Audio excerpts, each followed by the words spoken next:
24.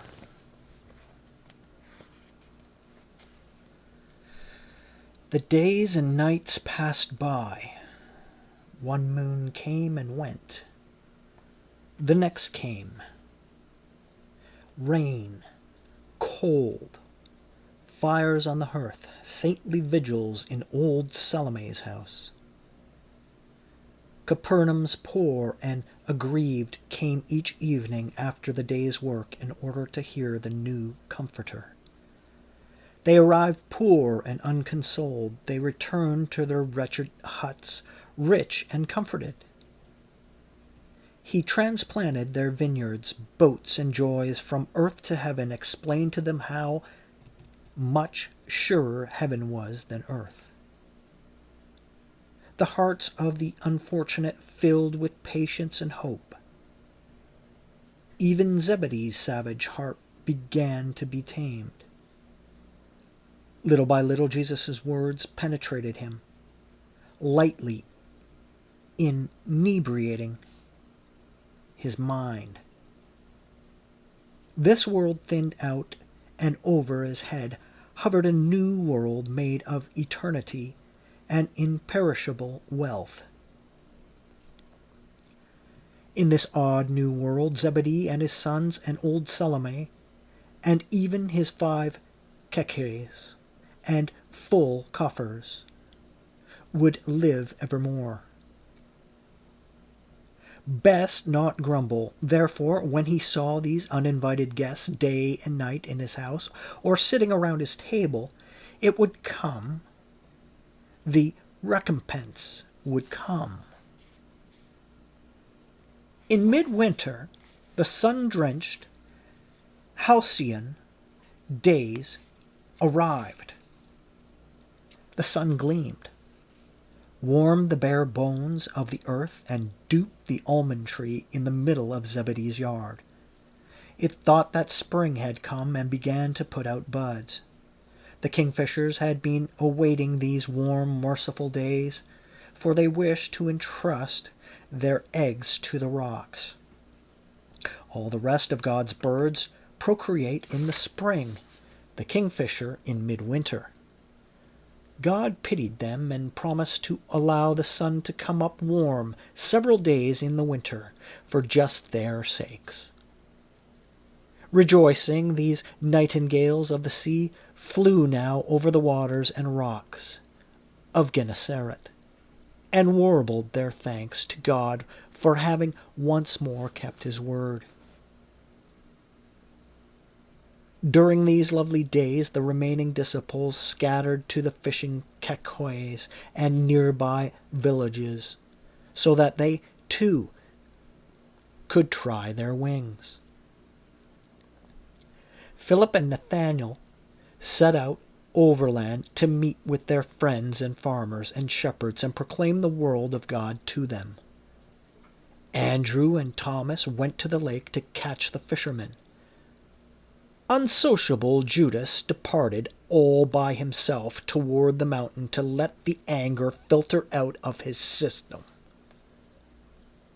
Much of the Master's behavior pleased him, but there were some things he could simply not stomach. Sometimes the wild Baptist thundered through Jesus' mouth, but sometimes the same old son of the carpenter still bleated, "Love, love." What love, clairvoyant? Whom to love? The world has gangrene and needs the knife. That's what I say.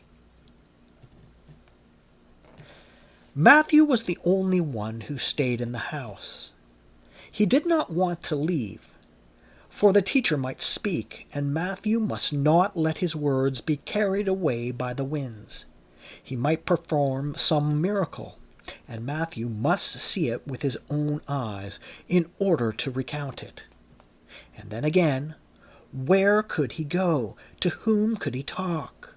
No one would come near him because once upon a time he had been a dirty publican. He therefore remained in the house, and from his corner glanced stealthily at Jesus, who sat in the yard under the budding almond tree. Magdalene was at his feet, and he was speaking to her softly. Matthew strained his huge ear to catch a word, but in vain. All he could do was watch the rabbi's severe, afflicted face and his hand, which ever so often skimmed Magdalene's hair. It was the Sabbath, and pilgrims had set out in the early morning from distant villages, farmers from Tiberias, fishermen from Gennesaret, shepherds from the mountains, to hear the new prophet speak to them about paradise, the inferno, unfortunate mankind, and God's mercy. They would take him, the Son was mankind, and God's mercy. They would take him, the sun was out.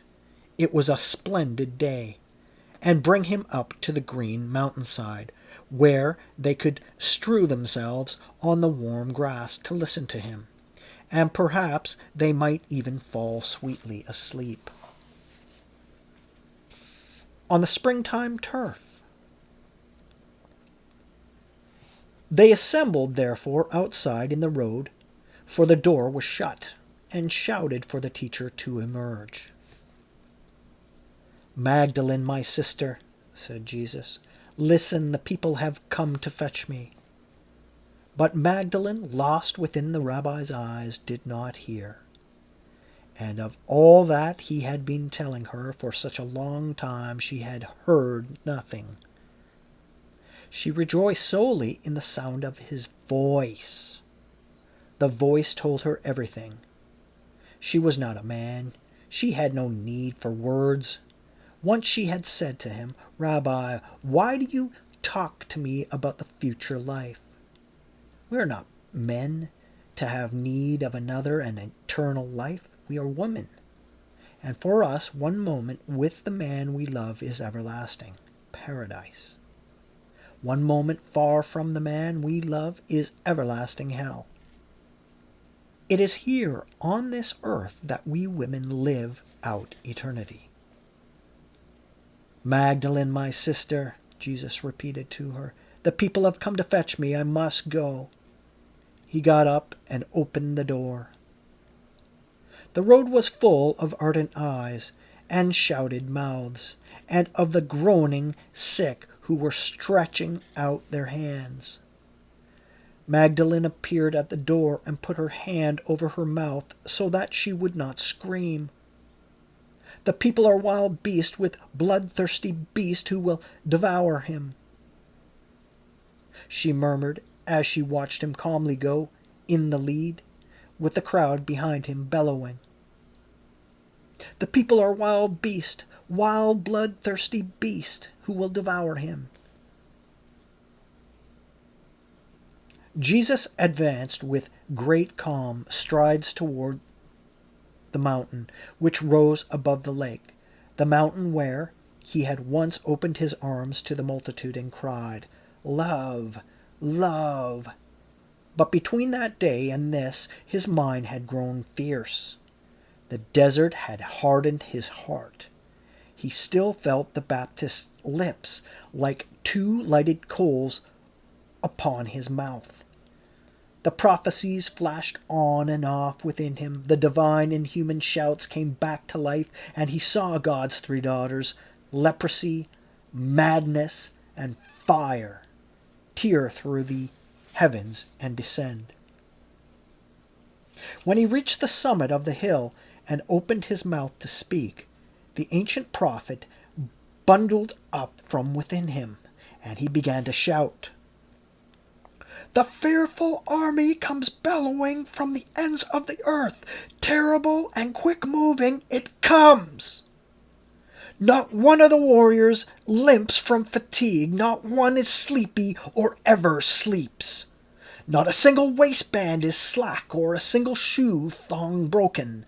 The arrows are sharp, the bowstrings taut, the horses' hooves are hard stones, the chariot wheels are whirlwinds. It roars menacingly like a lioness. Whomever it catches is lifted up in its teeth and can be saved by no one." "What army is this?" shouted an old man, whose white hair was standing on end. "What army is this?" "Do you ask, you deaf, blind, foolish people?" Jesus lifted his hand to heaven. "It is the army of God, wretches! From a distance, God's warriors seem to be angels, but up close they are flames.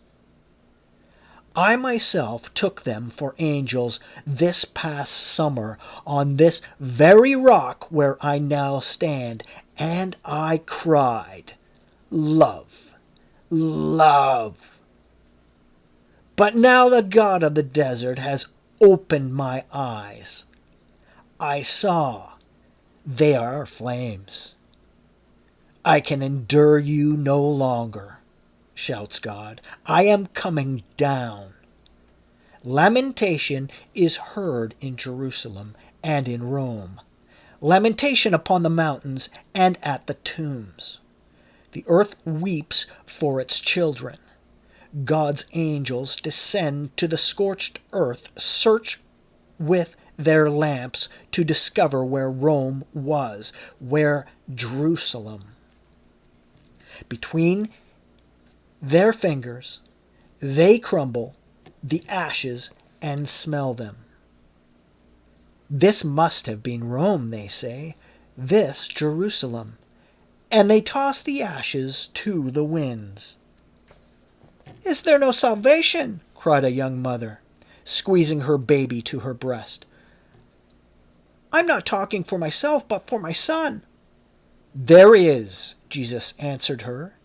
"In every flood God contrives an ark and entrusts to it the leaven of the future world. I hold the key."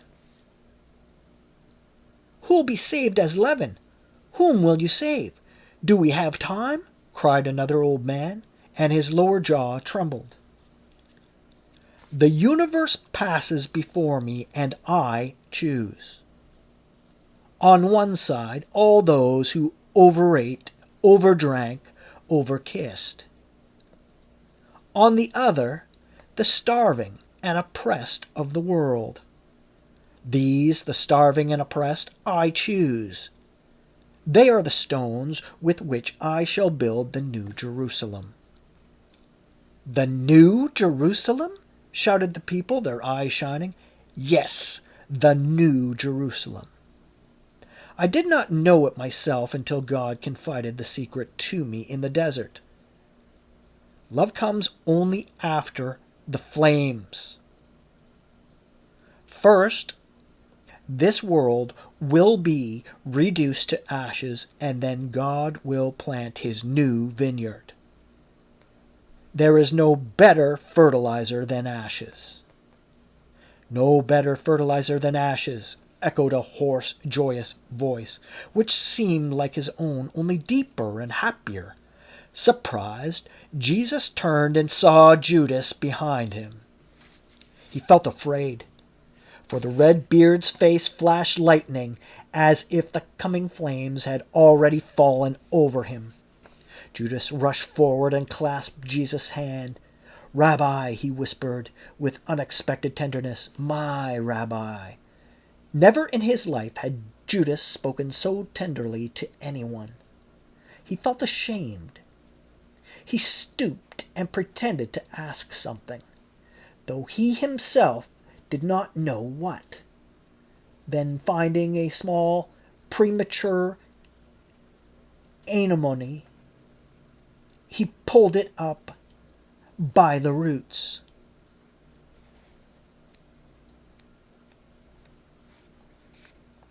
In the evening, when Jesus returned and sat down once more on his stool in front of the hearth and stared into the fire, he suddenly felt that his inner God was in a hurry and would allow him to wait no longer.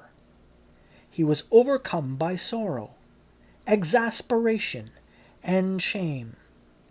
Once more today he had spoken and waved the flames over the heads of the people. The simple fishermen and farmers had been frightened for a moment, but had then immediately regained their composure and quieted down. All these threats seemed to them like a fairy tale, and several of them had fallen asleep on the warm grass, lulled by his voice. Uneasy and silent, he watched the fire. Magdalene stood in the corner and looked at him. She wanted to speak, but did not dare. At times a woman's speech gladdens a man, at times it makes him furious. Magdalene knew this and remained silent. There was no sound. The house smelled of fish and rosemary. The window facing the courtyard was open. Somewhere nearby, some medlar trees must have been bloomed, for their aroma, sweet and peppery, entered with the evening breeze. Jesus got up and closed the window. All these springtime perfumes were the breath of temptation. They were not the proper atmosphere for his soul. It was time to leave and find the air which suited him. God was in a hurry. The door opened. Judas entered and flitted his blue eyes around the room.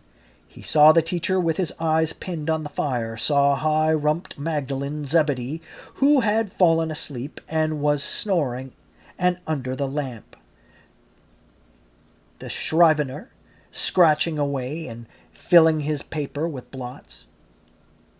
He shook his head. Was this their great campaign? Was this the way they were setting out to conquer the world? One clairvoyant, one secretary, one woman of questionable morals, a few fishermen, one cobbler, one peddler, and all taking their ease at Capernaum? He curled himself up in a corner.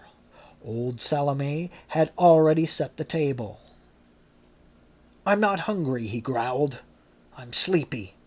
And he shut his eyes so that he would not see the others, who presently sat down to dinner. A moth came in through the door, beat its wings around the flame of the lamp, went for a moment and fluttered in Jesus' hair, and began to circle the room. "We're going to have a visitor," said old Salome. "We'll be pleased to see him." Jesus blessed the bread, divided it, and they began to eat. No one spoke. Old Zebedee, who had been awakened for the meal, felt suffocated by so much silence. He could stand it no longer. "Talk, lads," he said, banging his fists on the table. "What's wrong? Is there a corpse in front of us? Haven't you heard? Whenever 3 or 4 sit down and eat and do not talk about God, they might as well be sitting at a funeral supper. The old rabbi of Nazareth, God bless him, told me that once, and I still remember it. So speak, Son of Mary. Bring God again into my house. Excuse me if I call you Son of Mary, but I still don't know what to call you. Some call you the Son of the Carpenter, others the Son of David, Son of God, Son of Man. Everyone is confused. Obviously, the world has not yet made up its mind." "Old Zebedee," Jesus answered, "countless armies of angels fly around God's throne. Their voices are silver, gold, clear running water, and they praise God, but from a distance. No angel dares come too close except one." "Which?" asked Zebedee, opening wide his well-wined eyes. "The angel of silence." Jesus answered and spoke no more. The master of the house choked, filled his cup with wine, and emptied it in one gulp. "This visitor is certainly a killjoy," he said to himself. "You feel as if you're sitting at table with a lion." No sooner had this thought come to him than he became frightened and rose. "I'm going to find old Jonah, so that we can talk a bit like human beings," he said, making for the door. But at that instant some light footsteps were heard in the yard. "Look, here's our visitor," said old Salome, rising.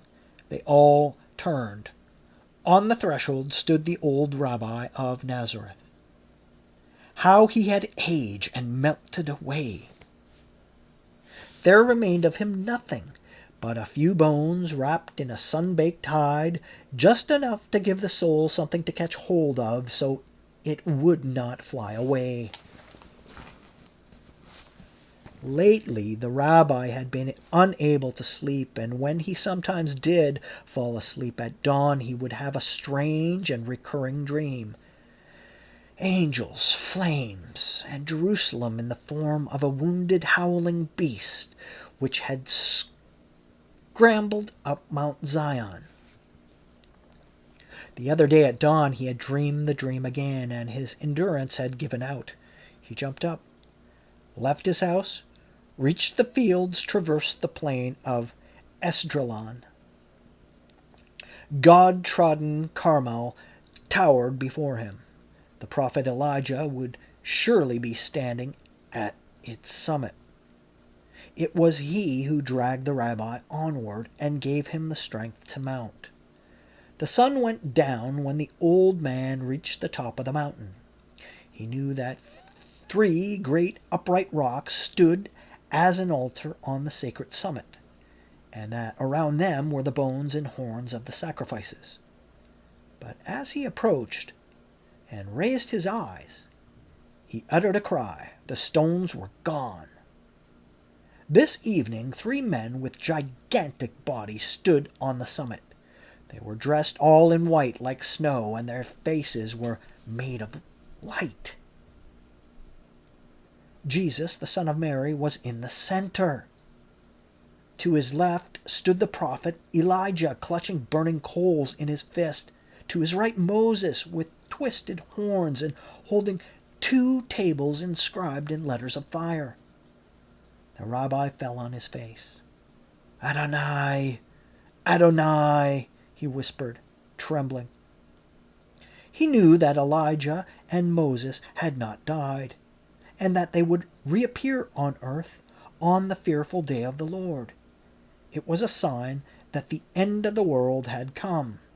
They had appeared. There they were, and the rabbi shook with fear. He raised his eyes to look. Gleaming in the dust were the 3 gigantic sun-drenched rocks.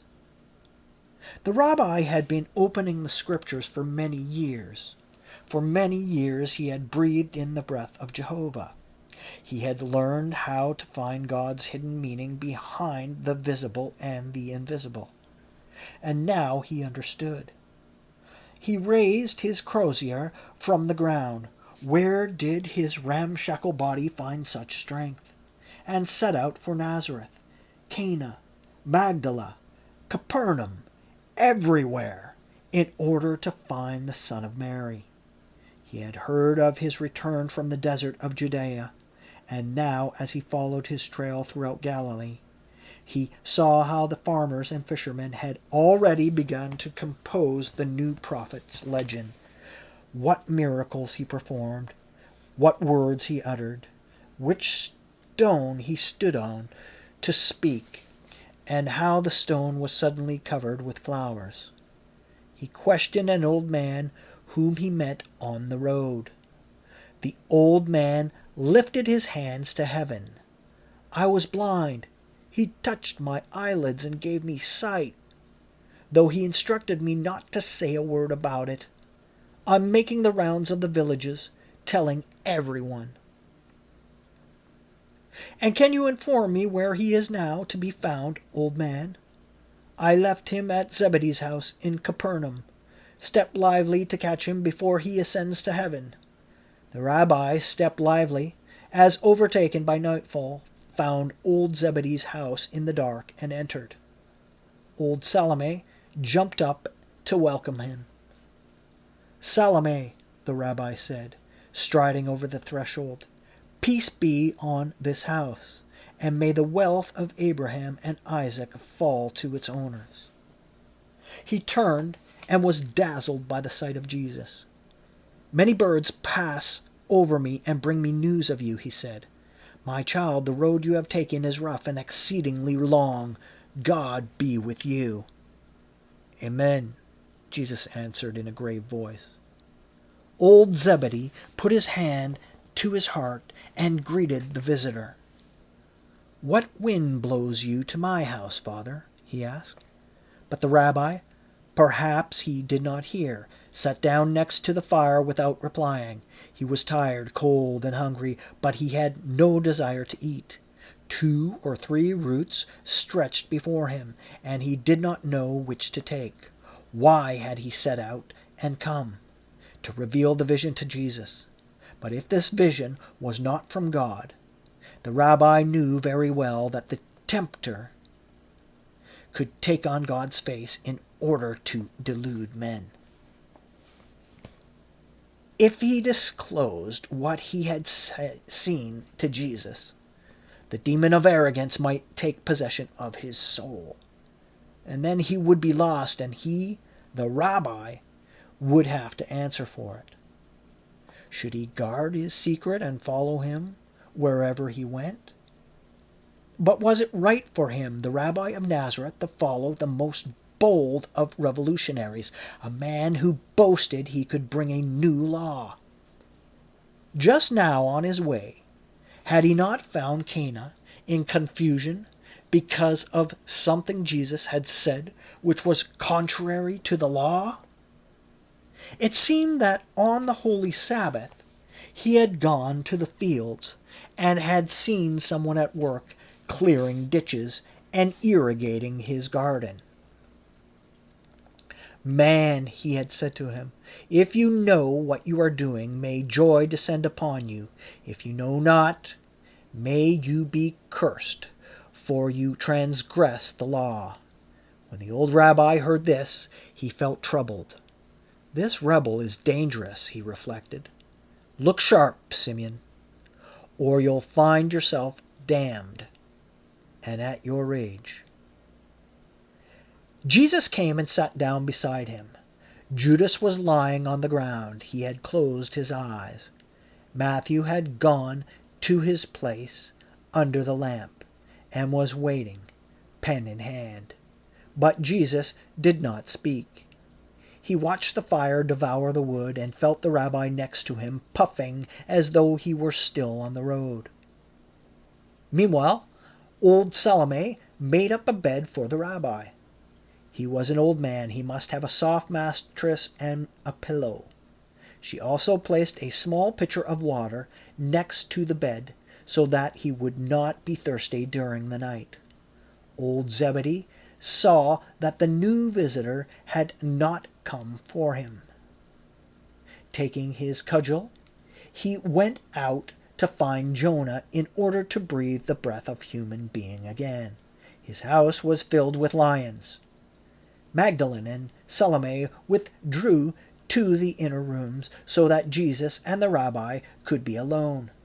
They had a presentiment that the 2 men had weighty secrets to discuss. But Jesus and the rabbi did not talk. They both understood perfectly that words can never empty and relieve the heart of man. Only silence can do that. And they kept silent. The hours went by. Matthew fell asleep with the quill in his hand. Zebedee returned after having had his fill of talk and lay down next to his old wife. It was midnight. The rabbi had had his fill also of silence. He got up. We said a good deal tonight, Jesus, he whispered. Tomorrow we shall resume. He drew towards his bed with sagging knees. The sun rose and mounted in the sky. It was almost noontime, but the rabbi still had not opened his eyes. Jesus had gone to the lake shore to talk with the fishermen. He climbed into Jonah's boat to give him a hand with the fishing. Judas walked around aimlessly, all by himself, like a sheepdog. Old Salome leaned over the rabbi to try to hear if he was still breathing. He was. Glory be to God. He is still alive, she murmured. She was about to go away when the old rabbi opened his eyes, saw her leaning over him, understood, and smiled. Don't be afraid, Salome, he said. I'm not dead. I can't die yet.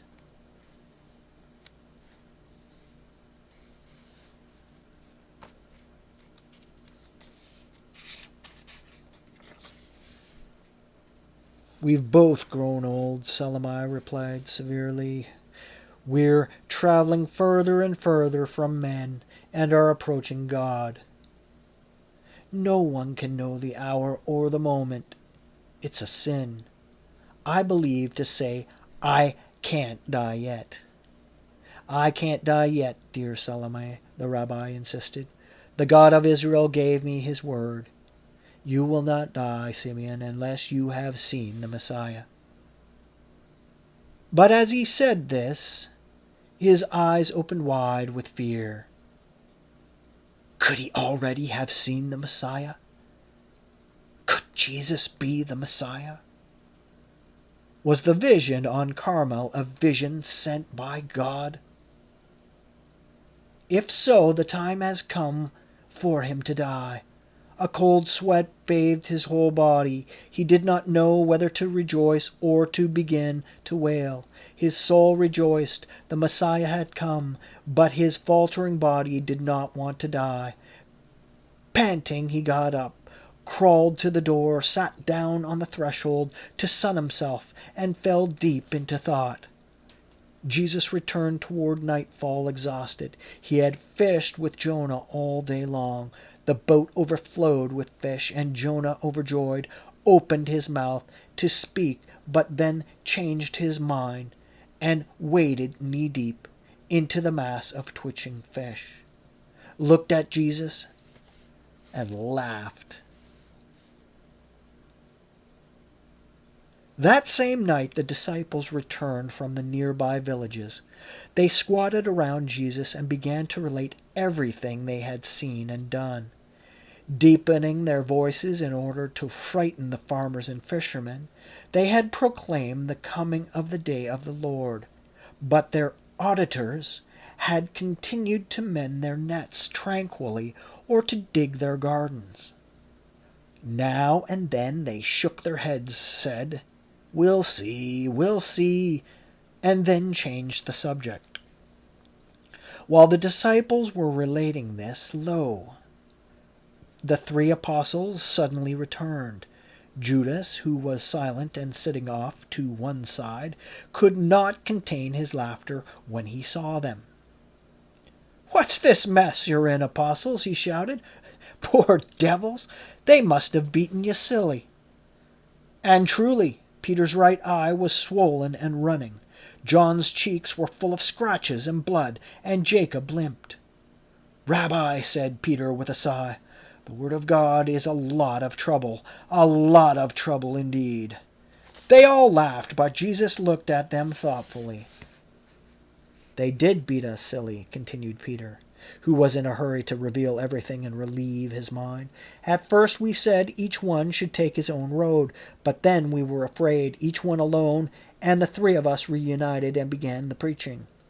I climbed up a rock or in a tree in the village square, clapped my hands or put my fingers to my mouth and whistled, and the people assembled. John spoke whenever there were plenty of women. That's why his cheeks are all scratched. When the men were in the majority, Jacob, with his deep voice, took over, and if he grew too hoarse, I got up and spoke. What did we say? The same things you say. But they received us with rotten lemons and booze because we brought, as they said, the ruin of the world. They fell on us, the women with their nails, the men with their fists, and now look. Just look at the state we're in. Judas guffawed again, but Jesus turned and with a severe look closed the impudent mouth. I know that I send you as lambs among wolves, he said. Lambs among wolves. They will revile you, stone you, and call you immoral because you make war on immorality. They will slander you, saying that you want to abolish faith, family, and fatherland, because our faith is pure, our house wider, and our fatherland the whole world. Gird yourselves well, comrades. Say goodbye to bread, joy, and security. We are going to war. Nathanael turned and glanced anxiously at Philip, but Philip signaled to him as if to say, "Don't be afraid. He talks that way just to test us." The old rabbi was very tired. He had lain down again on his bed, but his mind was wide open. He saw and heard everything. He had made his decision now and felt tranquil. A voice rose up within him, his own. God's? His own? Perhaps it was both, and commanded him, "Simeon, wherever he goes, follow him." Peter prepared to reopen his mouth. He had more to tell, but Jesus put out his hand. "That's enough," he said. He got up.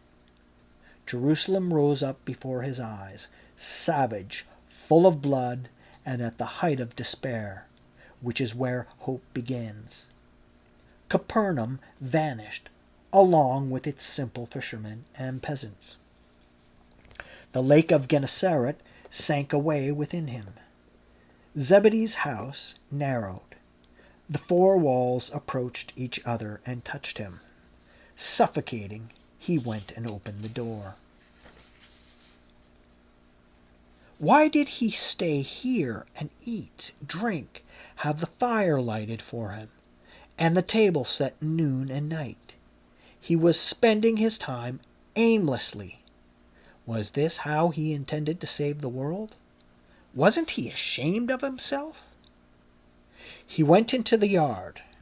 There was a warm wind which carried the smell of budding trees. The stars were strings of pearls around the neck and arms of the night. Below, at his feet, the earth tingled as though countless mouths were suckling at its breasts. He turned his face toward the south, toward holy Jerusalem. He seemed to be listening intently and to be trying in the darkness to discern her hard face toward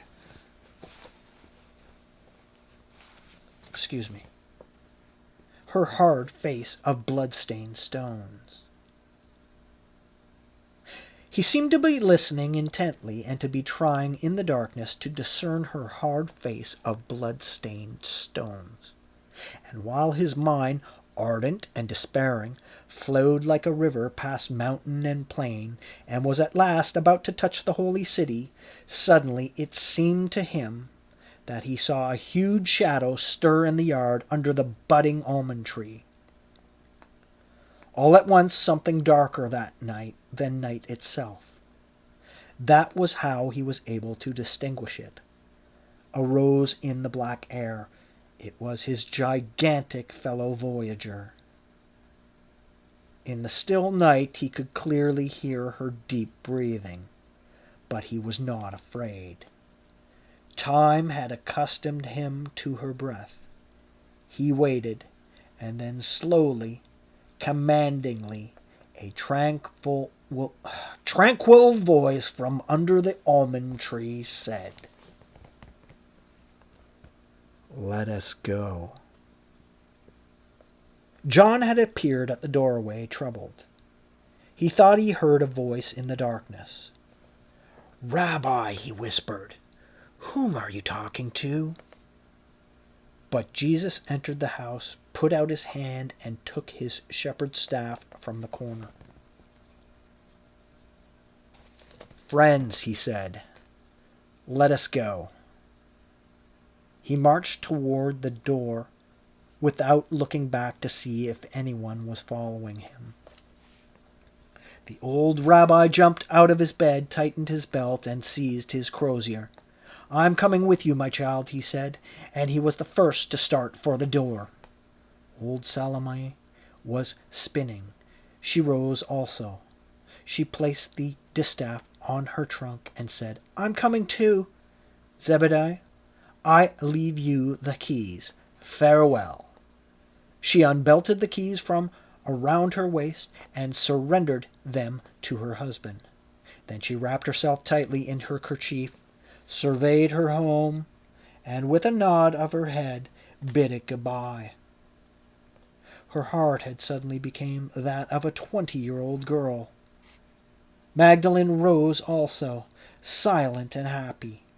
The agitated disciples got up and looked at each other. "Where are we headed?" asked Thomas, hooking his horn onto his belt. "At this time of night? Why in such a hurry? Won't tomorrow morning do?" said Nathanael, and he glanced sullenly at Philip. But Jesus, with long strides, had already passed through the yard and begun his march toward the south.